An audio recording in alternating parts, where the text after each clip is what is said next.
Welcome to the Successful Nonprofits Podcast. I'm your host, Dolph Goldenberg, and listeners, we are talking about something that I don't know in the 230 or 40 episodes that we've had so far. I don't know that we've talked about, and that is recruiting and interviewing interns. Before I intro our guest today, Lauren Kent Delaney, who is a subject matter expert in internships. Before I introduce her, let me just do a quick reminder. Our Ask Dolph Live is coming up on February 10th. Registration is live at the website, successfulnonprofits.com. Know that you can go up, register, and in the Ask Dolph Live, you can ask me any question that you want, and I get to answer it for you. The last time we did this, we had lots of great questions, and I just encourage you to go online today and register. And now, I am just so excited to be able to introduce Lauren Kent Delaney to you. She is the Director of Educational Programs at the Carter Center, and what that really means is that in addition to everything else that she does, she oversees recruitment, selection, and supervision of more than 100 interns and graduate assistants. And if you've done that with even one intern, you know how much work one is. So we're definitely talking to an expert, because if she can manage 100 at a time, that really tells you that she's developed a system, and a system that works. Now, she has spent nearly 4 decades working directly with college students, both in higher education and at the Carter Center. And one of the things I want to note is this is part 1 of a 2-episode piece on all things interns.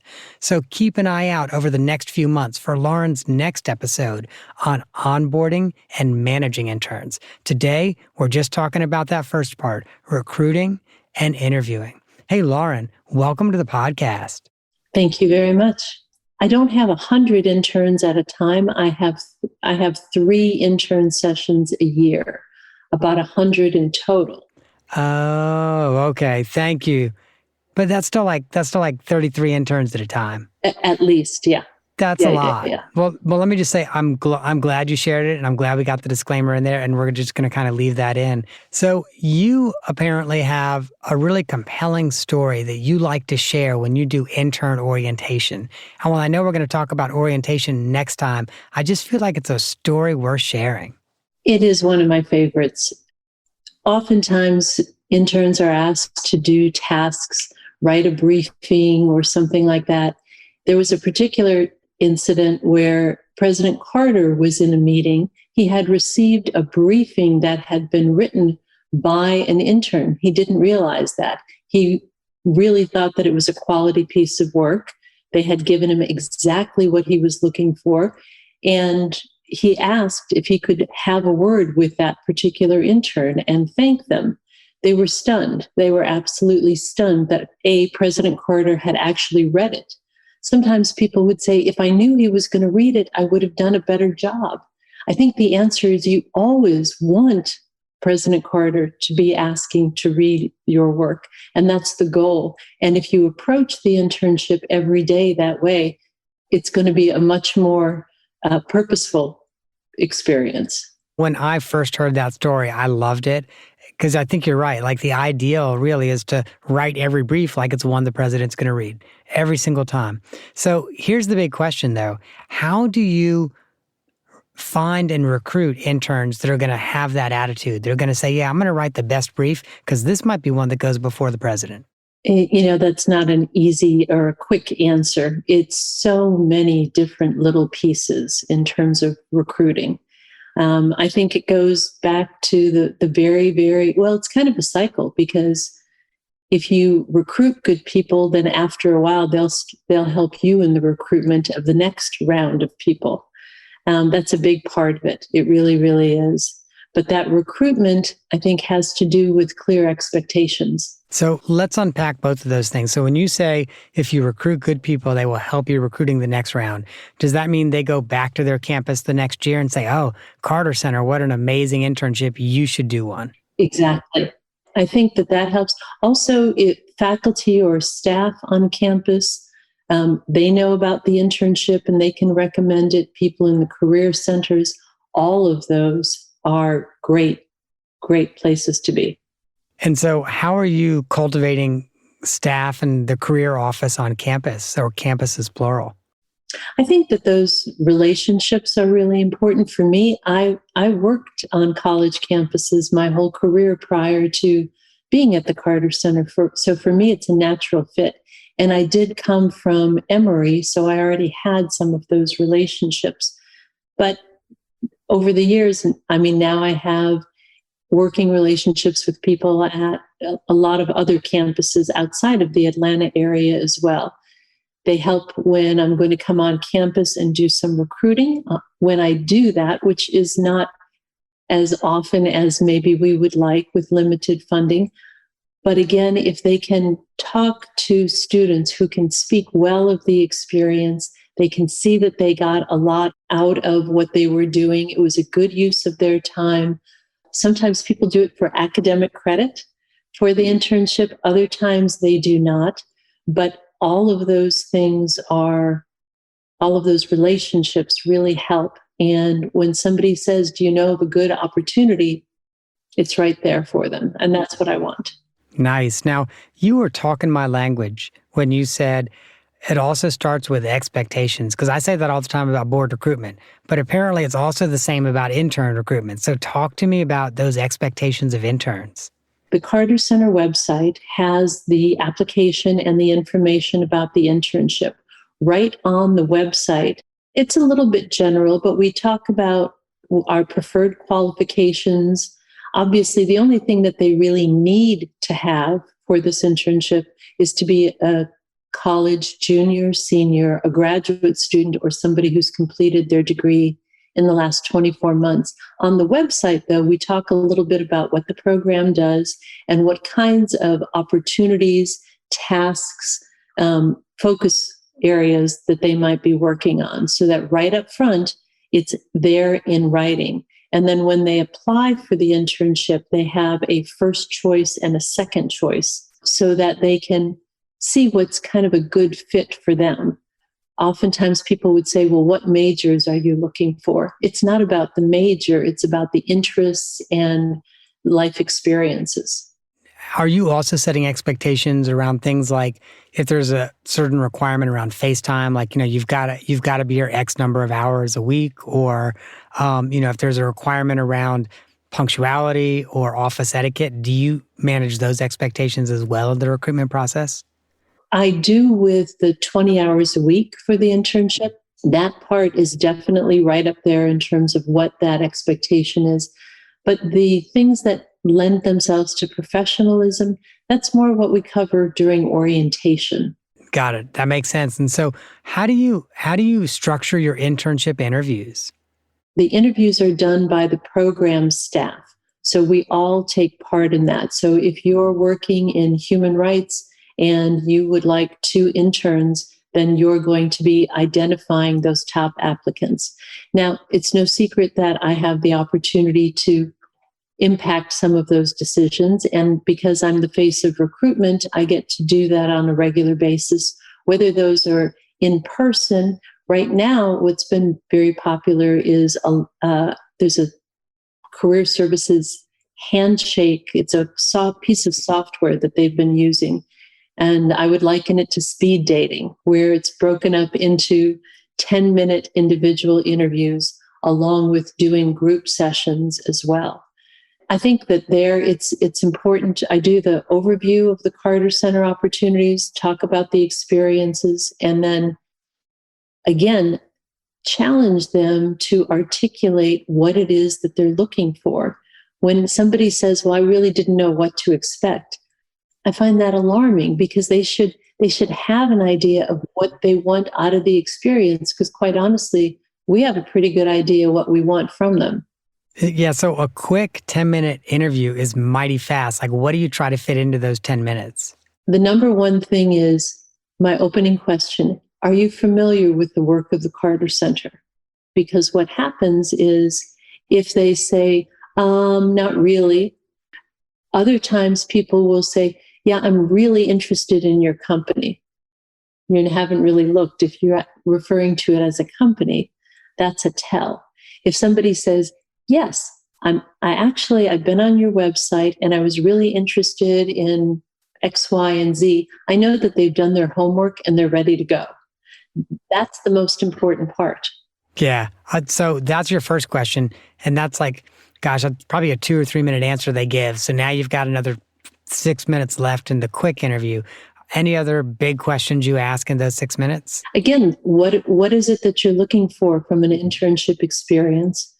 I think, and why? Why is it that of all the places that you have to apply to, you chose to spend time and talk to me today about the Carter Center? So for the what and the why question, what types of answers? I know there's not a one size fits all answer. What types of answers are you looking for to say, okay, this person moves forward, or this person's not a good fit?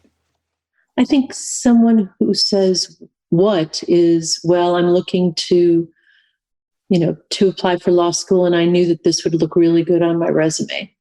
Not a great answer. So wait, real quick, do you get that answer? Oh, yeah.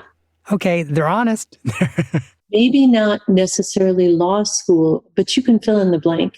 Someone who wants to put Carter Center on their resume. What I'm really looking for is somebody who says, I'm really interested in the kind of work that you do. They're familiar. I mean, we're the Carter Center. We're waging peace, fighting disease, and building hope. And if that's not compelling, then I don't know what is. So have you ever had the intern candidate that comes in and says that? It's the Carter Center, waging peace, fighting disease, and building hope. And you're like, okay, yeah, that's good, or no? Not straight on. Maybe they'll say, well, I read the stuff about waging peace. Or it's like, even if they have a little bit of it, again, that's a tell that they've been on the website. Or on the application, we even say, how did you learn about this internship? We don't say who told you, but I like it when it says, I learned about it from another intern or a staff member or something like that. I think that that's insightful as well. And so then they move from this, it sounds like, to those program staff member interviews. And do you help program staff members structure their interviews, or does each program staff member kind of get to interview however they want? That's a great question. I think I don't formally give structure to it, but I have communicated expectations. You don't cold call people. You go ahead and set up an appointment in advance so that they have time to prepare, etc. If they say that they have professional French or that they have conversational Arabic, then I know that some of the programs might either have someone test that or literally during the course of the conversation go in and out. Again, that's not a requirement, but don't oversell because you'll get yourself in trouble. Oh, I like that a lot, by the way. I really adore that. That's awesome. And so help me understand, roughly how many people in this cycle, about 33 people per cycle, how many people apply for internships, and then how many people get them?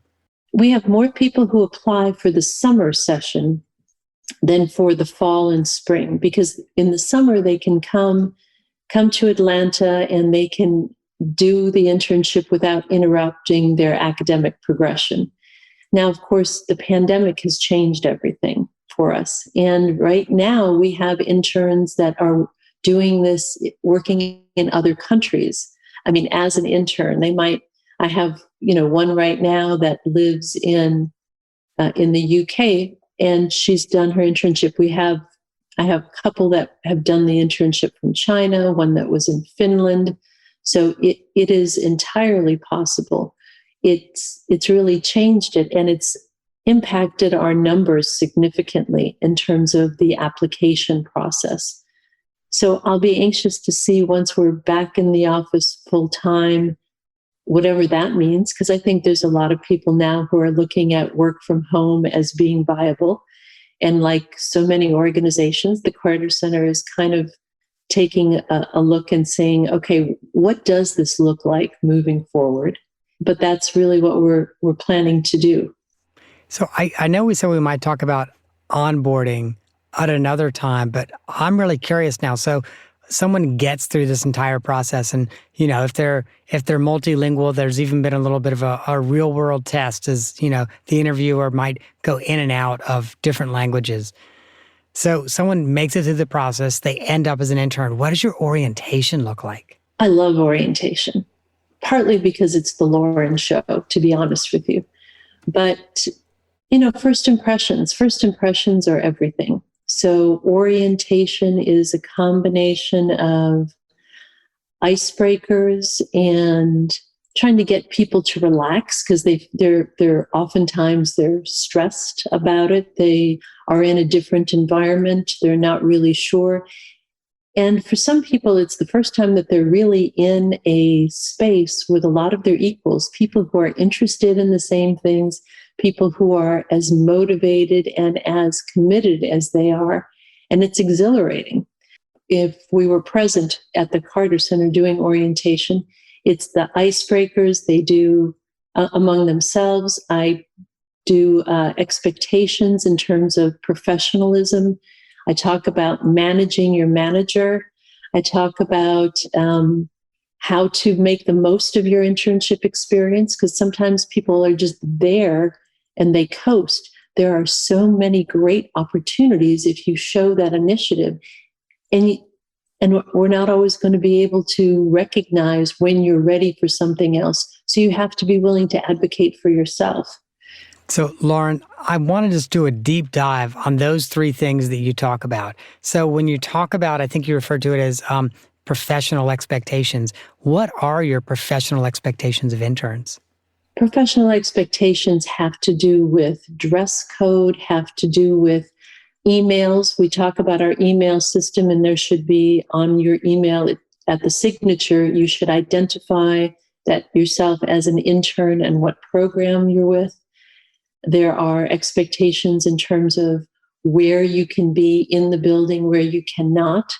For example, if you walk into the Carter Center and there are two Secret Service staff members sitting at the top of the stairs, that's a clear indication that you're not welcome to go into the executive offices right now. The Carters were probably there. Professional expectations have to do with how you address people. I always say they're welcome to call me Lauren, and that's fine, and that's what I'm most comfortable with. People will say, now, is it Rosalind or Rosalind? And I'll say the answer is Mrs. Carter. That's the expectation. Right. So I really like the fact that you go so detailed into what the expectations are. As I travel around the nonprofit sector and I see organizations with interns, I cannot tell you how many times I have walked into organizations. I know they have a dress code because I can tell the way their staff dress, but interns will be in shorts and a t-shirt, and you're kind of like, wow, you're not holding them to the same standard that you'd hold a staff member to, and it kind of does the intern a disservice.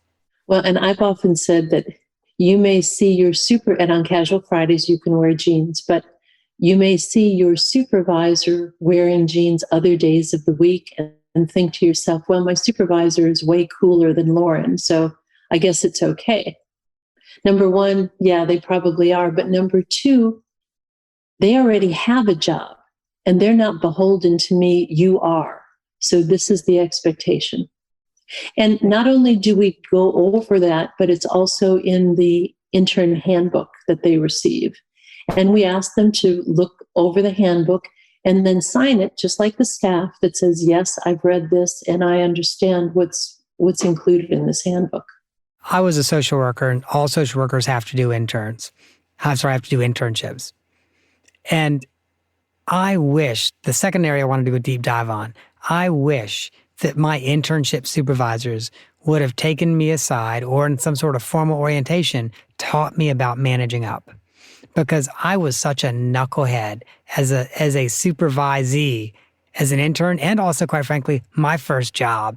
I was such a knucklehead, and I've told the story before, so I'm not going to, on the podcast, so I'm not going to go into it. But like literally, I think I would have fired myself. I would have been like, no, you don't understand how we're supposed to be interacting here.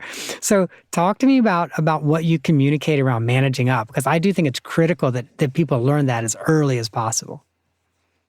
When I think of managing up, I think of that they are expected to learn how does their supervisor make decisions.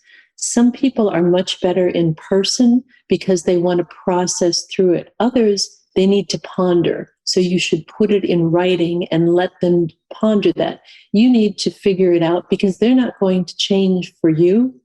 you need to change for them. And it's not just the Carter Center, it's any professional experience. Whether we can articulate that exact moment or not, we've all kind of learned that about our supervisor. Just like we learned how to manage our parents when we were younger. It's all the same kind of thing.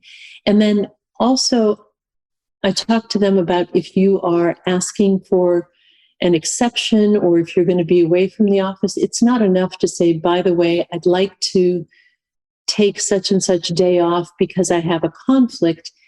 Even if they say yes, put it in writing. Don't just expect that they will always remember it. That's a really important thing.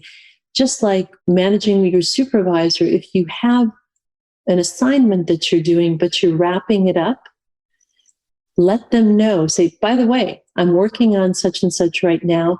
I'll probably be done with it by tomorrow, which means I'll be ready for a new assignment. That's so much more effective than walking into your supervisor's office and saying, what's next? And the flip side of that is also, okay, if you realize that assignment's going to be a day late, to tell your supervisor 2 or 3 days before, oh, I'm running a little behind. I just want to check in. Do you want me to make it as good as possible, or do I absolutely need to make this deadline and it won't be quite as good? But kind of have that check-in with the supervisor. But, I have actually known some folks who are like, well, if the supervisor didn't ask me about it on the day it's due, I guess I have more time. And I'm always shocked by that. I just am. No, I agree. I absolutely agree. And that whole thing of how much time do I have? Because in a work environment, you don't have as much time to play with. I've often said that when you're a student, the first day of class, you get a syllabus. If you want to get an A in the course, you need to do these 5 things. If you want to get a B in the course, I'm oversimplifying, of course, but if you want to get a B, this is it. But working that's not how it happens. There's a lot of ebbs and flows. Sometimes you've got a lot of work. Sometimes you don't have much work, and you don't always have, it's not the best. Sometimes it is a little bit who can do it a little bit quicker and be efficient with their time. So those things are always important. And it's hard for an intern who doesn't know at the get-go, what is the formula? What do I need to do to succeed here? And so in our last few minutes before we jump to the off-the-map question, if we can also just touch bases on managing those interns. So, you've done a great job of onboarding them. There's good expectations. They know, okay, here's how I manage my manager. Talk to me a little bit about the actual day-to-day management of an intern. Is it different from managing a staff member? And if so, how? It is different than managing a staff member because I think an intern, they're just taking it all in and they see it all. An intern, sometimes I think that they need a lot more reinforcement. They need to hear that they're doing well. And as a part of the way that the internship is structured, we always ask them to do midterm meetings so that they can get feedback, and then end of session meetings as well. So that if you're going to ask somebody to be your reference, you know what you're getting, not that it's a surprise later on. I'm in full alignment with you, and I've always really emphasized that internships are supposed to be learning experiences, and that means that it probably takes more time to manage an intern than it does a staff member because there's more coaching, mentoring, support to just help them gain those skills so that they can go out and do amazing work. Yes, I agree. I wish I would have said that. Well, you did. You did. All I did was summarize it. As the host, all I did, Lauren, was summarize it. But it's also interesting because I also think, and I know this does not happen as much at big institutions or bigger institutions like the Carter Center, but I think especially for a lot of small nonprofits, sometimes they kind of just treat their interns as if they're staff. And so they'll give them 2 days of training and say, okay, now go be a case manager. And that's really not the best way to manage an intern, but the intern's not going to get as much out of it either. They're going to finish that internship and think, oh, I know case management. When in fact, all they really know is, okay, I got dropped in the deep end and I didn't drown. Yeah, the huge difference. And the other thing that for the internships, we don't want them to spend too much of their time doing administrative work. President Carter always said no more than 30%. And we really held to that because we want their experience to be really productive. And I mean, we all do administrative work. Everybody does at some point or another. And I don't think that it's a terrible thing, but that's not what you came to the internship for. Right. I'm in full alignment with you on that too. Like, it's no matter how high you go, there's still admin work that you do. It's just a part of the job, but let's minimize it. Now, listeners, this has been a great conversation, but I want to hit the off the map question. And I have a quick apology to listeners because this is not really off the map. This is map adjacent, but I have to ask about it. So, Lauren, I understand that you regularly do a pilgrimage to Plains. That's true. That is true. Plains, Georgia, on a bus, because that's the way we travel. It'll take you with one stop, because I've got it down kind of to a science. Not that I have to drive the bus or anything like that, but it takes about 2.5 hours to get there. Plains, Georgia has, I haven't checked lately, but probably about 680 to 700 people there. And it is wonderful. It is such a learning opportunity to see this place that impacted both President and Mrs. Carter so extremely. They still live in Plains, Georgia, and it's remarkable. It is absolutely remarkable. And there's so much about that experience that you take away from it. We're fortunate that usually we'll spend time with President and Mrs. Carter. They would at one point join us for lunch. And then we would meet President Carter out at the Boyhood Home, which is a part of the National Park System, for a question and answer session. And it was always fun because you can tell when President Carter is really enjoying the good questions that he's getting from the group, when he doesn't have, something booked right behind it. It's very informal. He would show up in, jeans and a Carter Center shirt or a plaid shirt or whatever. The interns always enjoyed, just being around the Secret Service, that in and of itself. And Mrs. Carter would do a tour of the Plains Inn and downtown Plains. Again, there's so much history there.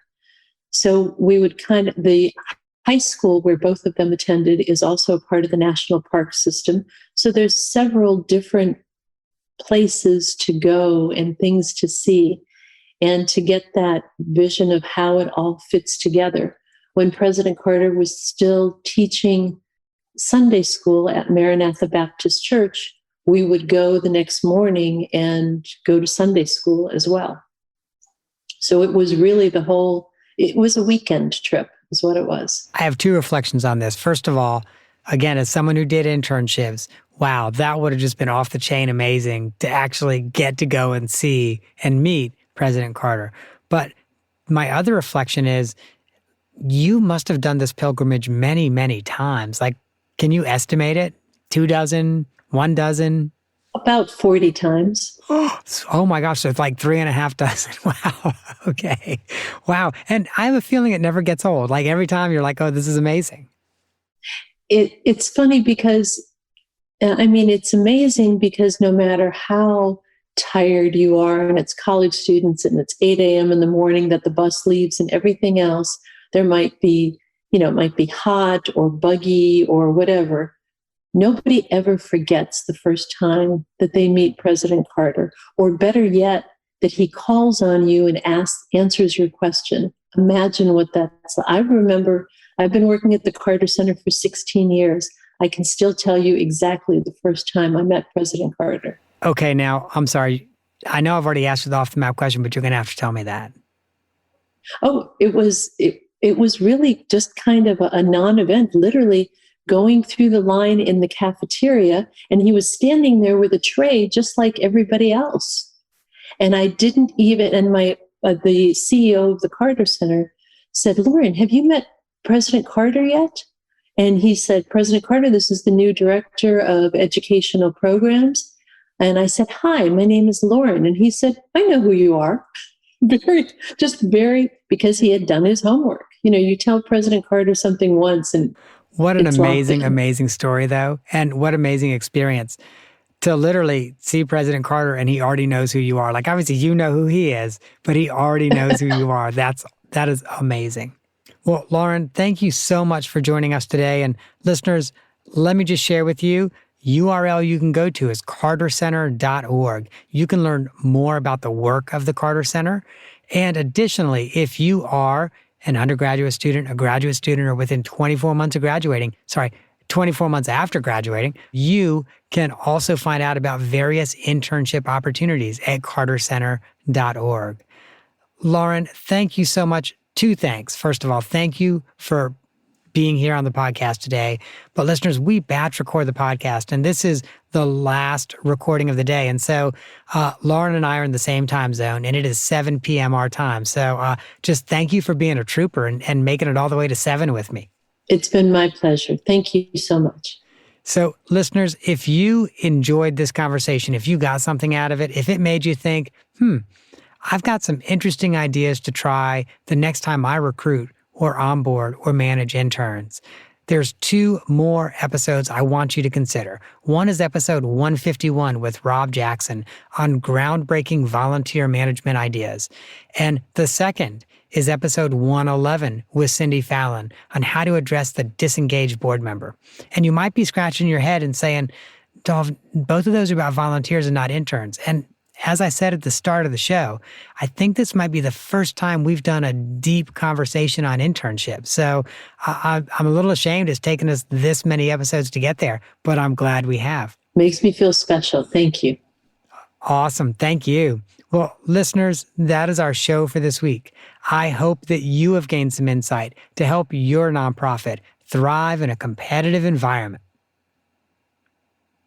And the lawyers make me say this. I'm not an accountant nor an attorney because I did not go to accounting school and I did not go to attorneying school. This podcast and this episode is for informational purposes only and should not be relied on for tax, legal, or accounting advice. If that's what you need, please find a licensed, qualified professional in your area and seek out the advice that you need.